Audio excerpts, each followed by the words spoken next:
नमस्कार, मैं हूँ डॉक्टर राजीव पथरिया और आप देख रहे हैं लाइव हिंदुस्तान चर्चा। बागियों के कारण कांग्रेस की सरकार गिरने के कगार पे पहुंची है, लेकिन बागियों की एंट्री जो होने जा रही है अब, उसको लेके भाजपा के अंदर एक बड़ा क्लेश शुरू हो गया है। क्योंकि बागियों के साथ-साथ भाजपा इस बार फुल प्रूफ प्लान चाहती है और बागियों के साथ-साथ 3 निर्दलियों को भी लाना चाहती है। क्योंकि वो नहीं चाहती कि निर्दलीय कोई खाली छोड़ा जाए, उनको ताकि वो कल को सुप्पू सरकार को एक निर्दलीय की ज़रूरत है, वो समर्थन करके अपनी सरकार बचा लें। भाजपा का पूरा निशाना है कि सरकार गिरानी है, इसलिए दिल्ली में पिछले कई दिनों से जो कशमकश चल रही है, कल रात को ही जेपी नड्डा जी से बातें कुछ फाइनल हुई हैं। अब वो पूरी तरह फाइनल हुई हैं कि नहीं इस बारे में तो कुछ नहीं कहा जा सकता, लेकिन 6 के 6 बागियों को टिकट देने को अब लगभग भाजपा तैयार हो गई है। इन दिनों भाजपा ने एक सर्वे भी कराया था इन हलकों में, साथ के साथ बागियों के निर्दलियों के हलकों में भी सर्वे कराया कि अगर ये 3 को भी रिज़ाइन कराकर हम भाजपा के सिंबल पे चुनाव लड़ा देते हैं, तो ये फिर हमारे साथ बंध जाएँगे। यानी कि 9 लोग भाजपा के अंदर आएँगे और भाजपा के 9 बड़े नेता इन हलकों के सड़क पे हो जाएँगे। बहुत विरोध चल रहा है, 9 के 9 इन हलकों में वर्कर नहीं चाहता कि बाहर से किसी की एंट्री हो। वर्कर चाहता है कि जो हमारे नेता हैं या तो उनको टिकट दिया जाए या किसी कार्यकर्ता में से किसी को टिकट दिया जाए। प्रोफ़ेसर प्रेम कुमार धूमल ने भी बड़े मतलब सरल शब्दों में कह दिया है कि नए लोगों का तो स्वागत है क्योंकि अब पार्टी बहुत बड़ी हो गई है, हर कोई आना चाहता है। लेकिन पुराने कार्यकर्ता का मान-सम्मान बरकरार रहना चाहिए। वो नींव है इस पार्टी की और वही खरे सोना है। कहीं न कहीं उन्होंने भी एक मैसेज दिया है कि वो भी खुश नहीं है क्योंकि उनके तो बेटे के पार्लियामेंट में 6 लोगों की एंट्री होने जा रही है, हमीरपुर में 3 लोगों की होने जा रही है। तो ये सारी परिस्थितियाँ बदल रही हैं दिनों-दिन। आज हम इसी विषय पे चर्चा करने जा रहे हैं कि बागियों के कारण अब कितने बड़े कहीं ब बीजेपी के अंदर बगावत जो सुलगने लगी है, वो क्या रूप लेगी और कैसे होगा? तो आज हमारे साथ चर्चा में भाग ले रहे हैं, चेतन बरागटा जी हैं, भाजपा के वरिष्ठ नेता हैं, वो हमारे साथ जुड़े हैं। शशि शर्मा जी हैं, कांग्रेस पार्टी के वरिष्ठ नेता हैं, वो हमारे साथ जुड़े हैं। प्रवीण शर्मा जी विश्लेषक हैं, ये हमारे साथ जुड़े हैं। तो प्रवीण जी, ये जो परिस्थितियाँ इतने दिनों से बागियों की जो एंट्री को लेके चर्चा है, एक तकनीकी पहलू भी है। हालाँकि वो शायद केस विथड्रॉ करने की एप्लीकेशन उन्होंने डाल दी है क्योंकि वो चाहते हैं कि लोकसभा के साथ अगर ये चुनाव हो जाएँ, तो हमारी जीत सुनिश्चित है। अगर ये चुनाव बाद में होते हैं, तब दिक्कत है। वो शायद इस केस को भी वापस ले रहे हैं और उसके बाद वो भाजपा का पटका उनके गले में होगा और निर्दलियों के भी। उससे क्या समीकरण बनेंगे? कांग्रेस को तो लॉस होगा, लेकिन भाजपा के अंदर भी समझा जा रहा है कि कुछ न कुछ संगठन के तौर पे भाजपा को लॉस होगा। देखिए डॉक्टर साहब चर्चा का विषय ये है कि बागी जो हैं वो अपने केस को वापस लेंगे। अगर बागी केस नहीं वापस लेते हैं तो सारा का सारा जो केस है वो 6 तारीख के डिसीजन के ऊपर डिपेंड करता है और मानकर चलते हैं कि बागी केस वापस ले लेते हैं तो लाज़मी है हिमाचल प्रदेश में चुनाव होंगे। तो सबसे पहले तो हम बात करते हैं कि इन चुनावों के फलस्वरूप कांग्रेस को क्या मुश्किलें आने वाली है। कांग्रेस के लिए सबसे बड़ी मुश्किल क्या होगी कि उन इन 6 कंस्टिट्यूएंसीज़ के अंदर जो है, उनके जो स्थापित नेता है वो बाहर हो जाएँगे। जी, और सिर्फ अभी 1 महीना 10-12 दिनों का समय बचा हुआ है। ऐसे कंडीशन के ऊपर जो है कांग्रेस को इन 6 विधानसभा क्षेत्रों के अंदर नया स्ट्रक्चर खड़ा करना पड़ेगा, जो बहुत मुश्किल काम होता है। परंतु क्योंकि जी, सरकार है, तो सरकार के रहते थोड़ा-सा लाभ मिल सकता है और कांग्रेस पार्टी ने इस दिशा में प्रयत्न भी शुरू किए हैं। जैसे धर्मशाला में जो आज मेरी अखबार में मैंने पढ़ा कि वहाँ पे उन्होंने नया ब्लॉक कांग्रेस अध्यक्ष खड़ा किया हुआ है। तो कांग्रेस इस तरफ को बढ़ भी गई है। अगर हम भारतीय जी, जनता पार्टी की तरफ को बात करते हैं, तो भारतीय जनता पार्टी के लिए जो सबसे आइडियल पोजीशन है, वो तो यही है कि ये जो बागी हैं, ये निर्दलीय चुनाव लड़े, कांग्रेस के कैंडिडेट आए और त्रिकोणीय मुकाबला हो। तो त्रिकोणीय मुकाबले में भारतीय जनता पार्टी का जो कैडर है, वो बहुत मजबूत है और यहाँ पे 4 विधानसभा ऐसे क्षेत्र हैं, जहाँ भारतीय जनता पार्टी लंबे समय से एक एक छत्र राज्य रहा है। तो जी, आराम से 6 सीटें जीत सकती है भारतीय जनता पार्टी। परंतु भारतीय जनता पार्टी जो है 4 जून के बाद जो संभावनाएँ बन रही है, उनके ऊपर ज़्यादा ढंग से अच्छे ढंग से विचार कर रही है। जी, मान लीजिए कि अगर भारतीय जनता पार्टी अपने कैंडिडेट्स के साथ भी 6 विधानसभा क्षेत्रों में चुनाव जीत जाती है, तो भाजपा की संख्या जो होती है वो 31 तक पहुंचती है। और अगर 3 लोगों को निर्दलियों को जोड़ लिया जाए तो ये 34 पहुंचती है, तब भी बिल्कुल बराबर की कंडीशन के ऊपर है। ऐसे में भारतीय जनता पार्टी को कांग्रेस के किसी एक नेता को तोड़ने की आवश्यकता पड़ेगी, पर अगर 6 में से किसी व्यक्ति को टिकट नहीं देंगे तो फ्यूचर में कोई कांग्रेसी नेता टूटने के लिए तैयार नहीं होगा, क्योंकि उसे पता है कि भारतीय जनता पार्टी दूध से जैसे मक्खी को बाहर फेंक दिया जाता है, वैसे इन 6 लोगों के साथ कर चुकी है। तो भाजपा की मुश्किलें क्या है? भाजपा की मुश्किलें हैं 4 तारीख के बाद, 4 जून के बाद जो है, अगर सरकार गिरानी है तो इन 6 लोगों को लेना पड़ेगा। अब आती है दूसरी कंडीशन, जहां पे आपने कहा कि 3 निर्दलियों को भी भारतीय जनता पार्टी लेना चाहती है। ये बात बिल्कुल ठीक है, भारतीय जनता पार्टी ने इस बारे में भी विचार किया होगा कि मान लीजिए इनमें से 1 या 2 निर्दलियों को कहीं कांग्रेस पार्टी मंत्री पद दे देती है, फिर तो भारतीय जनता पार्टी के सारे मसूबे गिर जाते हैं। बिल्कुल। फिर तो इन 6 चुनावों को भी जीत लेंगे, तब भी भारतीय जनता पार्टी चाह के सरकार नहीं बना सकती है। तो ऐसे कंडीशन में अगर निर्दलीय भारतीय जनता पार्टी में शामिल होते हैं तो ये 3 जो निर्दलियों वाले क्षेत्र है, यहाँ भाजपा को ज्यादा मुश्किल आने वाली नहीं है। क्योंकि भाजपा का स्पेस लगभग खाली है इन 3 विधानसभा वहां पे क्षेत्रों में। लगभग खाली है, जी, परंतु जो जी। मुश्किल आएगी वो आएगी 4 जून के बाद। इसलिए भारतीय जी, जनता पार्टी किसी तरह से इन निर्दलियों को साथ चुनाव लड़वाना चाहती है। परंतु अगर निर्दलियों के पॉइंट ऑफ व्यू से देखा जाए तो ये निर्दलीय जो है, अगर भारतीय जनता पार्टी में शामिल हो जाते हैं तो ये बुरी तरह से फंस जाएंगे। आज इनके पास बार्गेनिंग पावर है, अगर आज ये चाहे तो मंत्री बन सकते हैं, परंतु हुँ। एक बार भारतीय जनता पार्टी में आ गए तो इनके पास फिर बार्गेनिंग पावर नहीं होगी। ये पहली और दूसरी बार के जीते हुए लोग होंगे, उसके बाद इनके मंत्री पद बनने के ऊपर भी लाले आ सकते हैं, मंत्री पद पाने के लिए भी लाले आ सकते हैं। तो भाजपा की जो मुश्किल है, भाजपा की क्या मुश्किल है? भाजपा की मुश्किल है कि बागियों को लिया जाए या नहीं लिया जाए। देखिए, भारतीय हाँ, जनता पार्टी का आंतरिक मामला है, वो बहुत सोच समझ के डिसीजन लेंगे, वो जीतने की सारी चीजों को ध्यान में रखकर डिसीजन लेंगे।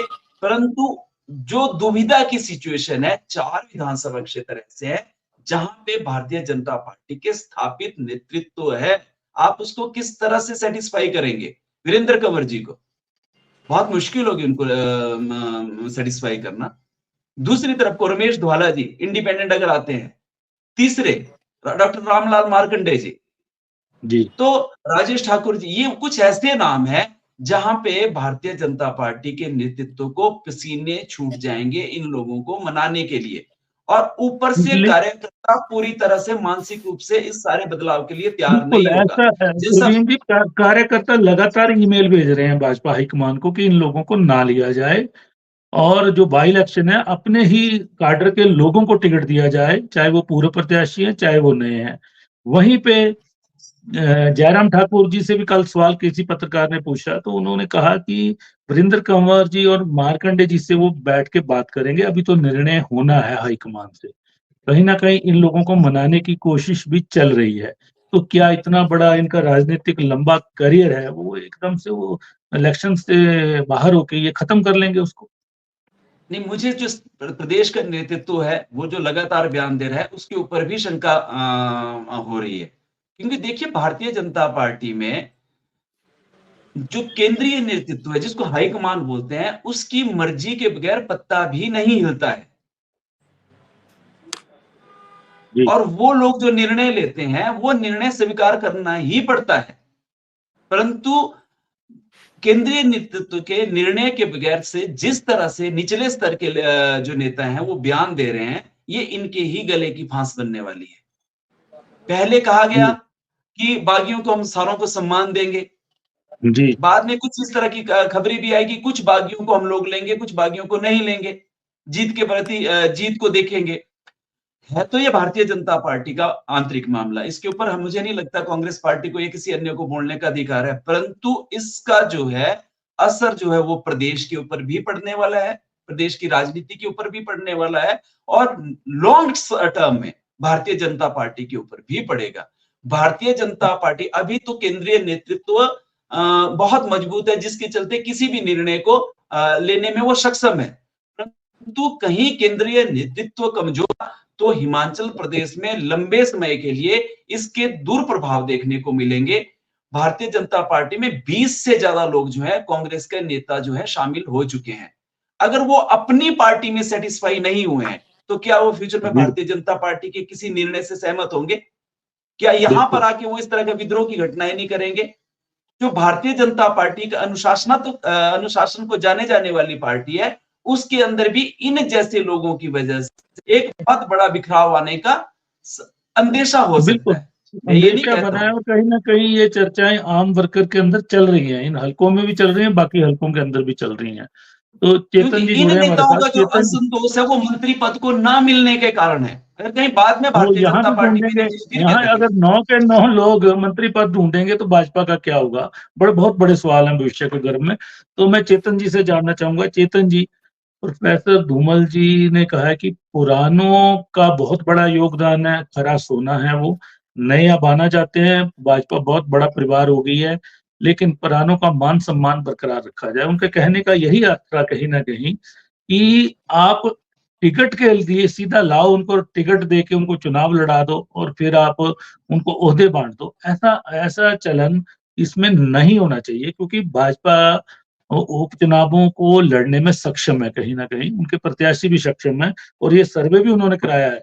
उस सर्वे में अगर वीरेंद्र कंवर मजबूत दिखते हैं, वो रामलाल मार्कंडे मजबूत दिखते हैं, कहीं न कहीं जो सर्वे कराया अभी, उसी कारण ये पिछले कई दिनों से कशमकश चल रही है। लेकिन बागियों का दबाव है, क्योंकि बगावत कराने के पीछे जो चेहरे थे भाजपा के, वो चाहते हैं कि ऐसा मैसेज ना चला जाए हिमाचल प्रदेश में, क्योंकि अगर हमने 34 कर लिए तो 1-2 तो और भी तोड़ने हैं, वो नहीं टूटेंगे कल को। ऐसी स्थिति आ गई है भाजपा के अंदर। जी, बैक डॉक्टर करिए। साहब, ये ना सारे ही जो अभी हमारी डिबेट चल रही है, एक कुछ अज़म्पशन्स पे चल रही है। अगर चाचा-चाची नहीं होती, चाचा-चाची होती तो क्या होता? मुझे लगता है सारी चीज़ें हाइपोथेटिकल हैं। मुझे जैसे आप बोल रहे हैं, जैसे प्रवीण जी बोल रहे हैं कि काफ़ी चीज़ें अभी तक किसी को कोई क्लैरिटी नहीं है हिमाचल प्रदेश में। मैं ऑन रिकॉर्ड बोल रहा हूँ, मैं भारतीय जनता पार्टी का प्रवक्ता हूँ। हमें नहीं पता जी, दिल्ली में क्या बात हो रही है। परंतु मैं आपको एक चीज़ बता दूँ आज मुद्दा ये नहीं है कौन चुनाव लड़ेगा, कौन चुनाव नहीं लड़ेगा। मुद्दा कुछ और है। अब आप देखिए, ये जो सारा जो प्रकरण था, ये क्यों हुआ? इसलिए हुआ क्योंकि सुखविंदर सुक्खू सरकार से सब नाराज़ थे। चाहे वो ये जो 6 बागी हैं, चाहे वो 3 हैं और अभी कल ही रानी प्रतिभा जी का एक जो हमने प्रेस कॉन्फ्रेंस देखी, वो चुनाव नहीं लड़ेंगे। ठाकुर रामलाल जी जो बिलासपुर से हैं, वो चुनाव नहीं लड़ेंगे। मुझे लगता है, हमें इस विषय पे ज़्यादा बात करनी चाहिए। बाकी जब ये घटनाएँ हो जाएँगी, उसके बाद मुझे लगता है मैं प्रतिक्रिया देने में सक्षम रहूँगा। पर मैं डॉक्टर साहब सिर्फ इतना मैं बोलना चाहता हूँ कि राजनीति में संवाद हमेशा जारी रहता है and it is a matter of convenience और मैटर ऑफ कम्युनिकेशन की क्या चीज़ें आगे ट्रांसपायर हो रही है इसके बारे में तभी हम बात करेंगे तो अच्छा लगेगा। अभी मेरे को भी इसके बारे में ज़्यादा सूचना नहीं है और मैं इस बारे में ऑफ़िशियली कुछ मैं अभी मैं यहाँ पे बोल भी नहीं पाऊँगा। जी, चेतन जी, लेकिन रोज़ाना अखबार बड़े भरे होते हैं, चैनलों पे हर जगह यही मुद्दा है। ठीक है, आपका कहना, क्योंकि आपके काफ़ी लोग इन चर्चाओं से भाग रहे हैं। कहीं न कहीं वो ये नहीं मैसेज देना चाहते कि इस बगावत के पीछे, ठीक है, मुख्यमंत्री से नाराज़गी एक कारण बना, लेकिन उस बगावत को कवर अप करना, उसके लिए संसाधन जुटाना, प्लेटफ़ॉर्म तैयार करना, वो सारा भाजपा ने किया है। और भाजपा नहीं चाहती कि अब उपचुनावों के समय में, लोकसभा के चुनावों में, इस शांत प्रदेश में, जो कि इस तरह की राजनीति से बहुत दूर रहा है, कि वो डैमेज हो सकती है भाजपा। तो आप प्रवक्ता लोग भी शायद इन चीज़ों से बच रहे हैं। आपको कई चीज़ें दिख भी रही हैं, आप बोलना नहीं चाह रहे। देखिए, मैं आपको फिर बोलूँ जैसे अभी धूमल जी ने बोला कि पुराने कार्यकर्ताओं का सम्मान होना चाहिए। बिल्कुल, हम सब जी, मानते हैं जो भारतीय जनता पार्टी का कैडर है वो बिल्कुल इकट्ठा रहना चाहिए। हमको चुनावों में जाना है 6+3 या फिर 4+6+3 जो भी ये कॉम्बिनेशन बनता है असेंबली का हम सब तैयार हैं। और धूमल जी की इस बात को मैं भी इको करता हूँ कि पुराने कार्यकर्ताओं का सम्मान होना चाहिए। परंतु इसके साथ मैं एक और चीज़ ऐड करना चाहता हूँ, जो हमारा हाई कमांड है, जो दिल्ली में पार्लियामेंट्री बोर्ड बैठा है, हमारे सम्मानीय राष्ट्रीय अध्यक्ष जी हैं प्रधानमंत्री जी हैं, वो सब कार्यकर्ताओं को सेंटिमेंट्स को देख के ही आगे जो है निर्णय लेंगे। जैसे आपने ही बताया और मुझे आपके माध्यम से पता चल रहा है कि इन 6 विधानसभा हलकों में ये सर्वेस भी हो रहे हैं और मैं आपको एक चीज़ बता दूँ, सर्वेस को बहुत सीरियसली भारतीय जनता पार्टी लेती है। और मैं आपको बता दूँ हमारा जो ऑब्जेक्टिव है सत्ता में आना तो ठीक है, सत्ता में आना बहुत जरूरी है अगर हमारे को अपनी आइडियोलॉजी को आगे बढ़ाना है, परंतु जी उस व्यक्ति को टिकट दी जाएगी जो वहां से जीतेगा। इतना मैं भारतीय जनता पार्टी को अच्छी तरह से समझता हूं। अगर कोई बागी उन पैरामीटर्स पे नहीं आएगा तो उनको टिकट नहीं दी जाएगी। हाँ, इन लोगों ने जैसे जयराम ठाकुर जी ने कहा, इन लोगों ने अपनी कुर्बानी दी है और श्योर भारतीय जनता पार्टी जो हाई कमांड है उनके लिए जरूर कुछ ना कुछ जो चीजें हैं उनके बारे में सोच रहा होगा। पर मुझे लगता है अगर हम इस डिबेट को 24 घंटे बाद या 48 घंटे के बाद करेंगे तो मैं इस पे ज्यादा वैल्यू ऐड कर पाऊंगा। डॉक्टर साहब, शशि जी, बागियों की बगावत से कहीं ना कहीं मुख्यमंत्री के ऊपर आरोप लगे हैं, लेकिन भाजपा ने एक नया प्लेटफॉर्म इनको दिया, सुख सुविधाएं सारी दी हैं, आगे का भी इंतजाम किया जा रहा है, जिससे कहीं ना कहीं भाजपा के अंदर भी नया क्लेश शुरू हो गया है, क्योंकि बागियों के साथ 3 निर्दलीय एडजस्ट करने हैं इनको। और अब आपके पास एक स्पेस बनेगा इन हलकों में, तो आपकी क्या तैयारी है, क्योंकि आपके तो पीसीसी चीफ और मुख्यमंत्री आपस में उलझे हुए हैं, कैसे आप नहीं उपचुनावों का सामना कर पाओगे? नहीं, कांग्रेस पार्टी बिल्कुल तैयार है उपचुनावों को लेके। ऐसा कोई दिक्कत परेशानी हम लोगों को नहीं है। लेकिन आपने जो आज ये बात बोली कि कांग्रेस के ऊपर ज्यादा प्रेशर नहीं है इस बातों को लेके, लेकिन आज भाजपा ने जिस तरीके से ये सारा षड्यंत्र रचा, ये पहली बार नहीं रचा गया। मैं आपको थोड़ा फ्लैशबैक में ले जाऊं तो ये जो षड्यंत्र है भाजपा ने सरकार तोड़ने का हिमाचल प्रदेश में, इसकी रिवायत जब 1998 में शुरू हुई। 1998 के अंदर जब एचपीसी से लोग चुनावों के अंदर पंडित सुखराम के कंधों के ऊपर सरकार बनी, उस वक्त भी ये लोग तोड़े गए थे, वही सत्यपाल जैन थे उस वक्त भी। लेकिन जहां तक प्रश्न है कांग्रेस का, कांग्रेस जो है वो पूरी तरह से तैयार है।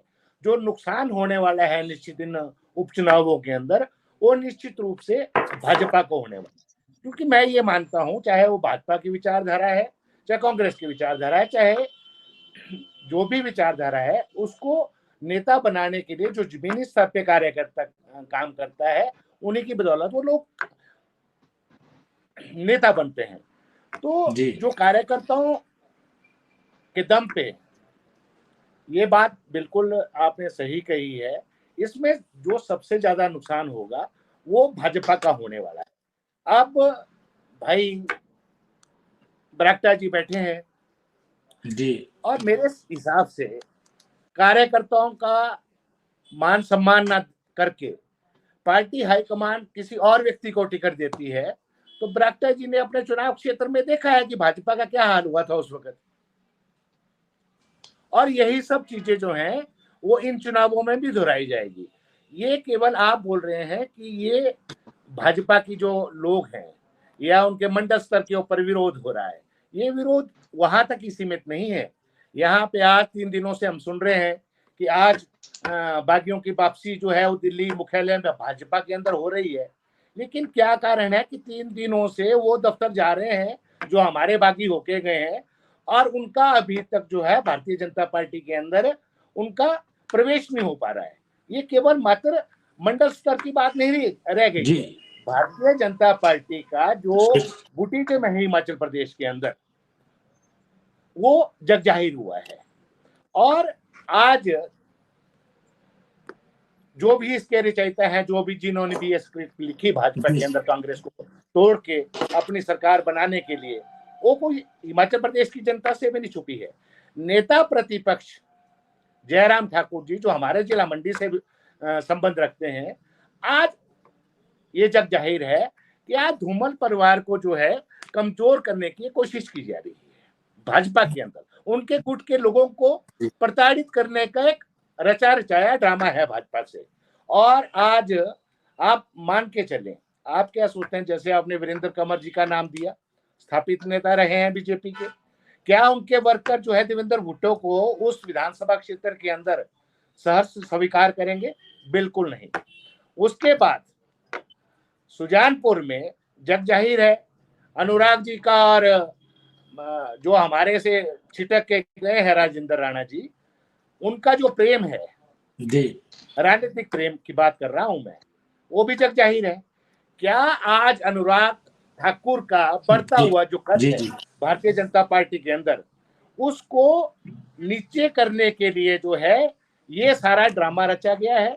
और सुजानपुर के अंदर कोई वजह नहीं है कि जो भारतीय जनता पार्टी के लोग हैं, जो एक समर्पित लोग बोलते हैं कि हम लोग बड़े अनुशासित लोग हैं, वो किसी भी तरीके से इन बागियों को जो है वो बर्दाश्त नहीं करेंगे। ये बहुत बड़ा भूचाल खुद पैदा किया है भारतीय जनता पार्टी ने हिमाचल प्रदेश के अंदर।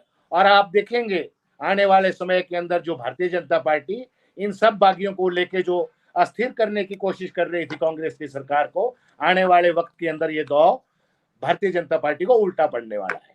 मुख्यमंत्री अपने धर्मपुर में एक बयान दे देते हैं कि बागी बिकाऊ हैं, बिके हैं, ये हैं, काले नाग हैं, जो भी है।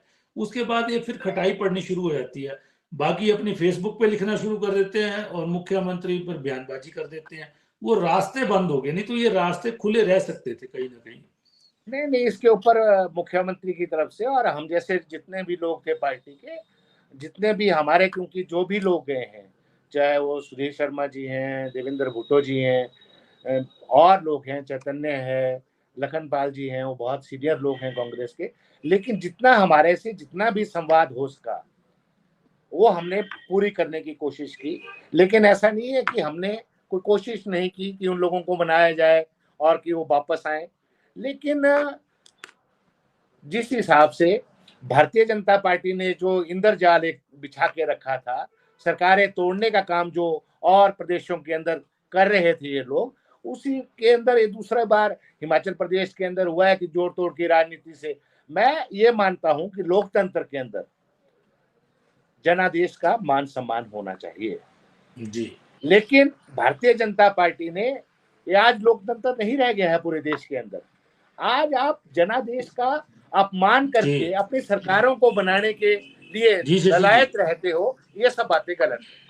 भारतीय जनता पार्टी के जो लोग हैं और जो ये बागी हैं, और जहां तक कांग्रेस की चुनावों को लेकर तैयारियां हैं, हम लोग चुनाव के लिए पूरे तैयार हैं। और निश्चित रूप से कांग्रेस जो है आने वाले जो ये भी 6 बागी हैं और 3 यदि और भारतीय जनता पार्टी 9 उपचुनाव कराना चाहती है, पूरे दमखम के साथ चुनाव लड़ेगी।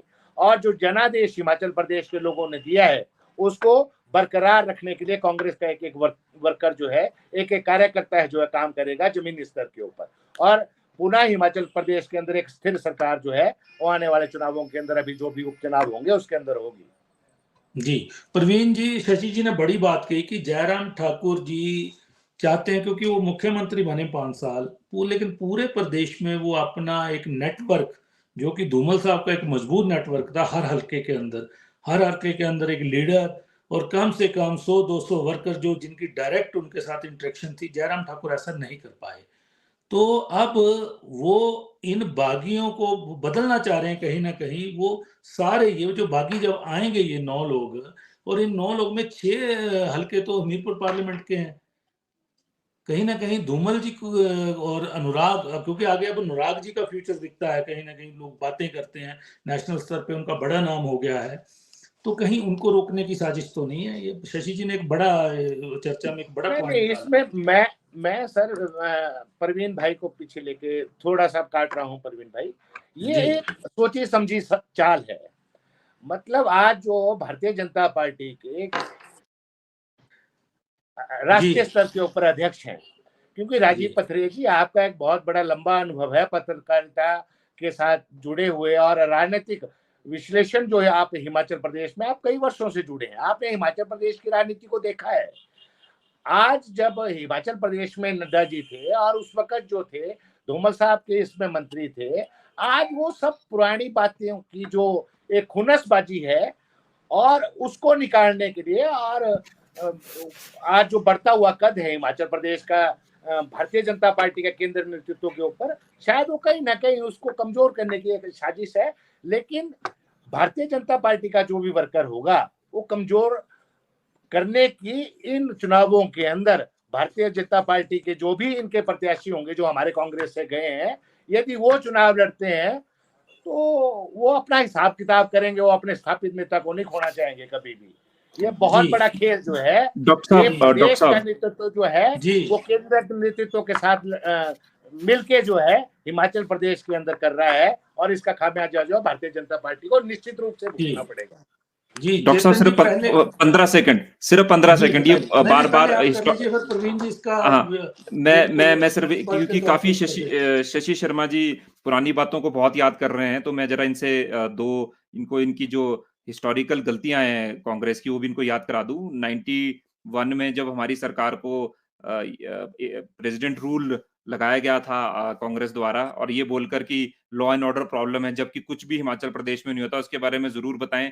जब धवाला जी को नंगी तलवारों के साथ कांग्रेस के जो बड़े बड़े नेता हैं, जो अभी मंत्री बने बैठे हैं कांग्रेस की सरकार में, उन्होंने उनको अवगाह करा था, तो उसके बारे में भी जरूर बता दें। आपने भी पुराने जमानों में बहुत ज्यादा गलतियां करी थी, और जो आप इनकी बात कर रहे हैं पंडित सुखराम जी की, तो ये भी आप ही की गलती की वजह से वो लोग निकले थे। आज ये जो 6 लोग निकले हैं, वो भी सुखविंदर सुक्खू की वजह से निकले, माननीय मुख्यमंत्री जी की वजह से। वो अपने आप को एक बड़ा नेता स्थापित करने में लगे हुए हैं, पर कहीं ना कहीं वो सारे जो फंडामेंटल्स है राजनीति के, संवाद के, वो भूल चुके हैं। इसी कारण आज कांग्रेस की दुर्दशा हुई है। ठीक है, हमने तो उसके बाद आना ही था, जब आप खुद ही लड़ रहे हो, खुद आपके लोग दौड़ रहे हैं, आपके इतने बड़े बड़े नेता कांग्रेस में ये बोल रहे हैं कि हमने चुनाव नहीं लड़ना, तो उसके बारे में भी आप जरूर बताएं। सारी चीजें भाजपा के ऊपर ना डाल दें कि धूमल जी के टाइम में ऐसा था वैसा था, तो वीरभद्र जी के टाइम में भी बड़ी अच्छी चीज होती थी, सुखविंदर सुक्खू जी इसको क्यों नहीं रेप्लिकेट करते? इसके बारे में भी शशि जी जरूर आप बोलें। चलिए, अगली बार जब डिबेट होगी इसके बारे में शशि जी, चर्चा करेंगे जरूर। प्रवीण जी, ये जो नया मसला आया है, इस पे प्रवीण जी थोड़ा प्रकाश डालेंगे कि क्या इस तरह की साजिशें भाजपा के अंदर हो रही हैं, और उसका कितना लाभ मिलेगा, और लंबे समय में उसका नुकसान भी कितना होगा? जी प्रवीण जी। देखिए, मैंने पहले भी कहा था, तो भारतीय जनता पार्टी के स्ट्रक्चर को जानता है, वो इस बात से भली भांति वाकिफ है कि प्रदेश स्तर के ऊपर आप जो मर्जी सोच सकते हो, सोच लीजिए, कोई फर्क नहीं पड़ने वाला। होगा वही जो केंद्रीय नेतृत्व चाहेगा। जी, अनुराग ठाकुर जी को आप जितना मर्जी बाहर करने के बारे में सोच लीजिए, आप सोच सकते हो, पर अनुराग ठाकुर जी की उपयोगिता केंद्रीय नेतृत्व को अच्छी तरह से मालूम है। यही कारण है कि उनका टिकट जो सबसे पहले हुआ, वो उन्हीं का हुआ। तो ऐसे जी। कंडीशन के ऊपर जो है, अगर कोई एक नेता दूसरे नेता को नुकसान पहुंचाने की कोशिश कर रहा है, ठीक है, वो सोच सकता है, सोचने में किसी को पाबंदी थोड़े ना है। पर भारतीय जनता पार्टी अपने नेतृत्व को मरने नहीं देती है, इस बात को तो हर व्यक्ति को समझना पड़ेगा। और दूसरा, शशि भाई साहब ने ये कहा कि कांग्रेस को कोई नुकसान नहीं हुआ। कांग्रेस को बहुत बड़ा नुकसान हुआ है, जिसको ये जज नहीं कर रहे हैं। 40 लोगों की पार्टी 34 तक सिमट गई है, एक राज्यसभा की सीट गंवा चुके हैं, और आने वाले समय में सरकार के जाने का खतरा है। जी, 4 जून के बाद जो है, अगर परिस्थितियां कांग्रेस के अकॉर्डिंगली फिट नहीं बैठी, तो सरकार जा सकती है। बहुत बड़ा खतरा है। किस तरह से खतरा नहीं है? सिर्फ भारतीय जनता पार्टी में जो खतरा है, वो है वैचारिक खतरा, जो लंबे समय के बाद भारतीय जनता पार्टी को फेस करना पड़ेगा। भारतीय जनता पार्टी जिस भारतीय जनता पार्टी के कार्यकर्ता ने इस पार्टी को खड़ा किया, वो बहुत इमोशनल है, छोटी छोटी बातों के ऊपर लेता है। एक गलत डिसीजन जो है, जुब्बल कोट खाई में खड़ा हुआ था, पूरा का पूरा प्रदेश का भारतीय जनता पार्टी का कार्यकर्ता चेतन बरागटा जी के साथ खड़ा हो गया था। वो सिर्फ जुब्बल कोट खाई में नहीं खड़ा हुआ, नहीं तो वो ये मंडी में भी खड़ा हो गया, ये चीज वो धर्मशाला में भी खड़ा हो गया, और वो चंबा में भी खड़ा हो गया। बहुत हल्कों में खड़ा हुआ, तो क्या अभी वो बहुत हल्कों में इसी बात को लेके खड़ा हो गया कि चेतन बरागटा जी के साथ गलत हो रहा है। मैं वही कहना चाह रहा हूं कि लीडरशिप जो मर्जी गलत डिसीजन ले लें, परंतु इन 6 क्षेत्रों के अंदर कम से कम 3 ऐसी जगहें हैं जहां भारतीय जनता पार्टी का जो कार्यकर्ता है वो बहुत स्ट्रांग है। अगर वो कहीं खड़ा हो गया, देखिए, कांग्रेस से कोई डर नहीं है भारतीय जनता पार्टी को वर्तमान परिस्थितियों में। आज की डेट में कांग्रेस से डर नहीं है, डर सिर्फ अपने कार्यकर्ताओं से होना चाहिए। अगर कार्यकर्ता कहीं इस चीज को इमोशनली अपने ऊपर ले लिया, या जैसे धूमल जी ने कहा कि पुराने कार्यकर्ताओं का सम्मान होना चाहिए, अगर ये मैसेज कहीं गलत ढंग से लोगों के बीच में फ्लोट हो गया, तो जो नुकसान कांग्रेस को प्रतिभा सिंह के बयान से नहीं हुआ है, उससे ज्यादा नुकसान सिर्फ छोटी सी बात से हो जाएगा। इस बात को भारतीय जनता पार्टी को समझना पड़ेगा।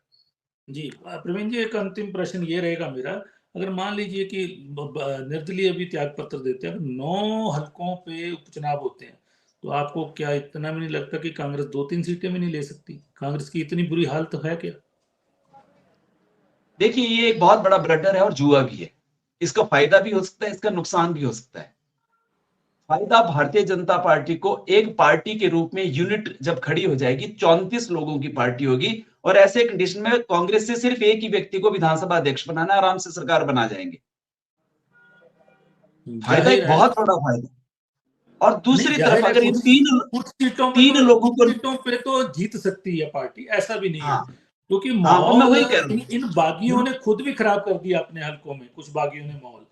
लाहौल बिल्कुल, और स्पीति में नुकसान रवि ठाकुर ने ऐसा माहौल कर दिया, क्योंकि महिलाओं की पेंशन वहां से शुरू की गई, इतने मुख्यमंत्री जाते हैं तब तक वो चुप रहते हैं बाद में, और वहां पे पूरे चांसेस हैं कि कांग्रेस पार्टी जीत भी सकती है। एक ऐसा हल्का है वो, धर्मशाला एक ऐसा हल्का है, सुधीर शर्मा बड़ी मुश्किल से जीतते आए और उनपे बाहरी होने का टप्पा है कहीं ना कहीं। अगर वहां कांग्रेस अच्छा कैंडिडेट भी जीत सकती है, और जिंदा राणा हमीरपुर बिना धूमल परिवार के जीत नहीं सकते हैं। यही हाल इवन इंद्रदत्त हमीरपुर में लखनपाल का रहेगा मुख्यमंत्री का हमीरपुर अगर के नारा अंदर। लगेगा तो मुश्किल और होगी हमीरपुर बीजेपी से के लिए। मुख्यमंत्री हैं, अगर मान लीजिए वो 2 सीटों की जिम्मेवारी ले लेते हैं, वो 2 में 1 भी जिता देते तो सरकार तो बच गई। फिर इतना बड़ा ड्रामेबाजियों का क्या सिलसिला निकलेगा? तो वही है, जब नाज मनुष्य के ऊपर छाता है, सबसे पहले विवेक मर जाता है। कहीं ना कहीं गलतियां तो हो रही हैं। तो कहने का तात्पर्य मेरा यही है कि उसके बावजूद भी भारतीय जनता पार्टी का केंद्रीय नेतृत्व शायद इन सारी परिस्थितियों के बारे में अच्छे से भली भांति जांचने के बाद ही निर्णय लेगा, जो लगता है।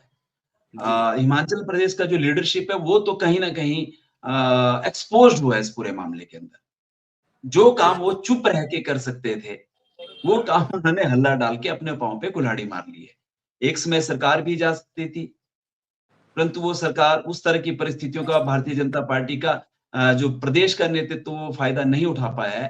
पर आज तो हम लोग, जैसा चेतन जी ने कहा, हम लोग यहाँ क्यास लगा रहे हैं, पर इन सारी परिस्थितियों के बारे में केंद्रीय नेतृत्व भारतीय जनता पार्टी का क्या सोच रहा है, ये आने वाले समय में बहुत इंपॉर्टेंट दिनों में हो जाएगा क्लियर। 48 घंटे के बाद शायद परिस्थितियां बदली हुई नजर आए। बिल्कुल बिल्कुल। चलिए, तो चर्चा को विराम देते हैं। तो आज हम चर्चा कर रहे थे कि बागियों के कारण, निर्दलियों के कारण कहीं ना कहीं भाजपा के अंदर क्लेश चला हुआ है, और ये क्लेश इस कदर चला हुआ है कि उससे इन लोगों को अगर एडजस्ट किया जाता है तो वहां का, उन हलकों का वर्कर, वहां के नेता, जाहिर है कि वो किसी भी तौर पे अब इस चीज को अपनाने को तैयार नहीं है। और ये कांग्रेस का क्लेश भाजपा में शिफ्ट हो जाएगा, ये अभी तक भाजपा ने भी नहीं सोचा था।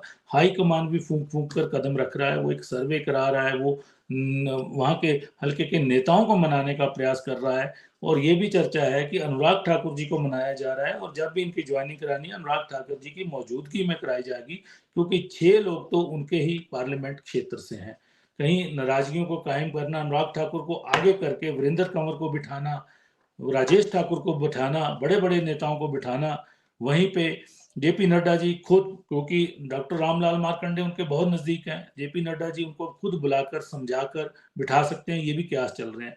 लेकिन ये जो थोड़ी चिंगारी भड़की है, उससे दामन भाजपा का जरूर सुलगेगा आने वाले समय में। तो आज हमने इसी विषय पर चर्चा की। आप सबने चर्चा में भाग लिया, मैं आप सबका धन्यवाद करता हूँ।